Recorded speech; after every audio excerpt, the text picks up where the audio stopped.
Am I the a-hole for telling my ex to stop calling me in the middle of the night? For non-emergencies with our baby?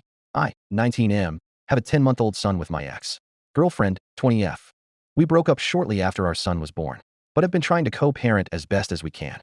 I have my son for 3 days out of the week, while my ex has him the rest of the time, because I work full-time to support myself and pay child support.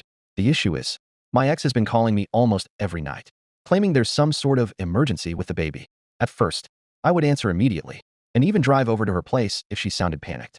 But after a few weeks, I started noticing a pattern. None of these emergencies were actually serious. One time she called me at 2 a.m. because the baby was crying, and she didn't know what to do. Another time, it was because she ran out of formula, even though I had bought her a bulk supply the week before. Most recently, she called me because he had a mild fever. But when I suggested she give him infant Tylenol, she said she didn't have any and expected me to bring some over immediately. I'm exhausted. I wake up at 4 in the morning every day. After the last call, I told her she needed to stop calling me in the middle of the night, unless it's a real emergency. I said if she felt overwhelmed, she could call her mom or take him to the doctor. But she couldn't keep relying on me to drop everything.